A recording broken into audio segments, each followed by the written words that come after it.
Nih, ada Sumi Ustadz ya. Oh ya. Udah lama ya kan? Udah lama ya. Oke. Ada update apa dari Sumi ya? Kita denger ya. Cek. Wish. Biasa aja dong. Cek. Hari ini saya nggak mau panjang-panjang ya teman-teman ya. Takut kelamaan Pak Ustadz kayak kemarin-kemarin. Udah followernya udah berapa sekarang? Oh, udah 30.000. Di Instagram tetap 4.000 Pak Ustadz. Nurun Pak Ustadz. Oh turun ya? Banyak yang nggak suka ya? Ya dihujat Pak Ustadz di Facebook gara-gara nyicil iPhone. Oh. Teman-teman ini cash ya, saya sekalian klarifikasi ya. Disclaimer. Disclaimer ya teman-teman ya, saya belinya cash. Cuma waktu itu saya cuma bercanda ya. Dah, assalamualaikum. Assalamualaikum warahmatullahi wabarakatuh. Waalaikumsalam warahmatullahi wabarakatuh. Nama saya Sumi Agustinawati dari Cikupa, Tangerang. Mana? Izin bertanya Pak Ustadz. Silahkan. Jadi kan saya tuh bingung Pak Ustadz. Dari dulu pengen banget punya usaha atau bisnis ya Pak Ustadz ya. Saya bertahun-tahun kerja keras buat wujudin bisnis saya. Saya berpikir di dunia pendidikan saya itu kurang beruntung. Soalnya saya nggak lulus dari zaman COVID, sebelum COVID malah. Karena kalau hujan itu saya nggak kuliah Pak Ustadz. Motor saya kalau hujan itu suka mati, jadi saya jarang masuk ke kelas gitu. Jadinya saya nggak lulus Pak Ustadz sampai sekarang. Oh, motornya nyicil atau cash? Nggak, beli second Pak Ustadz. Oh, beli second. Jadinya gampang mati di jalan Pak Ustadz. Okay. Nah, pas saya lagi ada rezeki, malah saya beli iPhone Pak Ustadz. Malah beli iPhone 15, bukan beli motor. Salah Pak Ustadz mindsetnya. Nah, lanjut ke masalah utama ya Pak Ustadz ya, tentang usaha atau bisnis. Jadi sesuai tema hari ini tuh, saya capek dengan hari ini. Capek dengan hidup? Oh iya, capek dengan hari ini sesuai tema hari ini ya Pak ya. Oh, saya tuh capek banget Pak Ustadz, tiap saya mulai usaha ada aja yang bikin downnya Pak Ustadz. Dulu saya mulai usaha berjualan uduk Pak Ustadz. Nasi uduk. Jadi nasi uduk saya tuh banyak komplainan Pak Ustadz. Nasinya dikit lah gitu. Terus sambalnya kurang banyak lah gitu Pak Ustadz. Nah saya besoknya nggak jualan lagi Pak Ustadz. Capek saya ya, Pak Ustadz. Semangat. Nggak bisa. Nggak bisa ya. Terus saya bisnis apa lagi? Akhirnya saya ini Pak.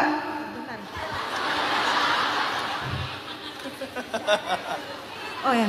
Nah, akhirnya saya jualan balon Pak Ustadz. Lumayan ramai Pak Ustadz pembelinya di hari pertama, di hari kedua. Nah hari ketiga itu cuma 2 yang beli balon saya Pak Ustadz. Nah pas saya mau pulang, stand saya ditabrak mobil Pak Ustadz, penyok. Nah besoknya saya trauma Pak Ustadz, nggak mau jualan lagi karena penyok itu. Standnya ditabrak mobil. Nah habis itu saya kursus Pak Ustadz. Saya ngumpulin duit saya kursus eyelash extension yang manjangin bulu mata itu Pak Ustadz. Nah, saya pas kursus itu jago Pak Ustadz, dapat sertifikat. Kursus apa maaf? Eyelash extension yang manjangin mata itu, manjangin bulu mata itu loh. Nah, habis itu pas saya udah buka usaha saya di rumah, mata customer saya nggak bisa buka Pak Ustadz. Gara-gara saya kebayang. Katanya udah certified. Iya Pak, makanya tuh saya bingung, padahal udah sertifikat. Cuma saya pas buka itu sertifikat apa? Sertifikat halal? Bukan, udah bisa gitu loh Pak. Udah bisa. Udah lulus lah ya. Pas saya udah mulai usaha saya di rumah, mata customer saya nggak bisa buka karena saya kebanyakan ngasih lem. Terus saya trauma itu Pak Ustadz, takut sayanya kenapa-napa juga kan sama customer saya yang lain. Tutup lagi Pak Ustadz. Nah, bisnis terus apa abis lagi? itu saya usaha biduan Pak. Itu masuknya usaha nggak Pak ya? Biduan. Jadi biduan gitu Pak Ustadz. Nah ya, cuma yang jadi biduan Mbak Sumi atau? Iya aku. Oke. Aku. Nah terus saya tuh nggak sukanya tuh dihujat Pak Ustadz. Soalnya kalau jadi biduan itu kan saya biduan lah ya, pokoknya jual suara gitu. Nah, terus habis itu dihujatnya gini Pak Ustadz, si Sumi siang jadi biduan, malam ikut pengajian gitu Pak Ustadz. Saya jadi nggak enak gitu Pak Ustadz. Jadi berhenti pengajian. Berhenti biduannya Pak. Oh, beduannya. Nah, Kirain berhenti pengajian. nah setelah itu saya usaha basreng, jual basreng. Oh saya jago banget itu Pak Ustadz jual basreng, bikin basreng, pokoknya mantep lah ya. Nah terus saya keliling jualan Pak Ustadz di kampus saya.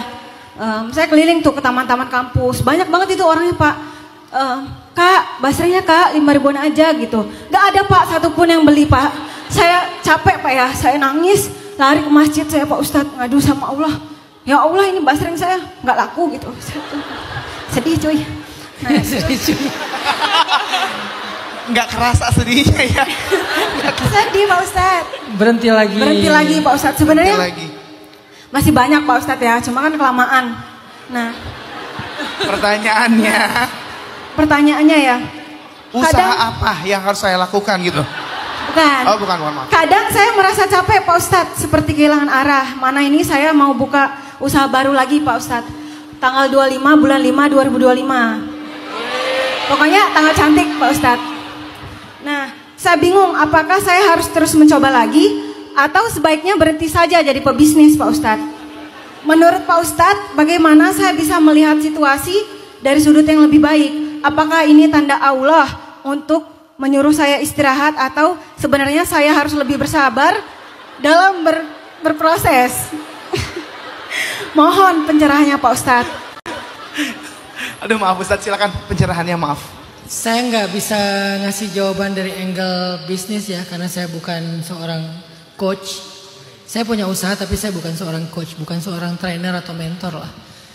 Tapi dalam menjalani usaha, sejak saya pulang dari Mesir itu selain ngajar kan harus punya usaha sampingan kan. Ada satu ayat yang sebetulnya populer sekali ayat ini, tapi saya pakai banget dalam hidup saya. Kalau saya udah ngejalanin masa-masa susahnya, saya percaya yang tersisa adalah masa-masa mudahnya. Mbak Sumi itu udah ngejalanin semua, mulai dari jual apa yang pertama tadi? Uduk, Nasi uduk, kemudian balon. Kemudian biduan. Oh ini bulu mata. Ya. Kemudian biduan. Basreng. Kemudian basreng. Kemudian tahap apa lagi yang beliau nggak sempat cerita. Itu adalah fase osrin, fase susahnya. Mbak Suni udah ngejalanin itu berapa tahun Mbak? Udah berapa tahun? Dari 2018 Pak. Lama juga ya. Ya. Mbak Suni udah ngejalanin masa-masa sulitnya 18, 19, 20. Udah 7 tahun ya. Udah tahun ke-7, udah 6 tahun. Kalau Mbak Suni udah ngejalanin masa sulitnya 6 tahun. Kalau saya kan tipe orang yang selalu optimis ya. Berarti saya ke depan sisanya akan menjalani masa-masa mudahnya. Karena ayatnya fa inna ma'al usri yusra. Apa usrinya? Uduk, balon, bulu mata,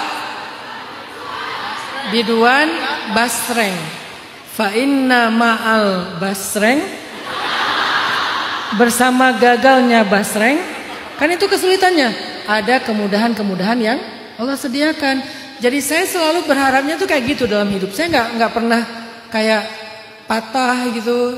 Udah misalnya sekali gagal, 2 kali gagal, 3 kali gagal. Saya selalu berpikir yang keempat pasti berhasil.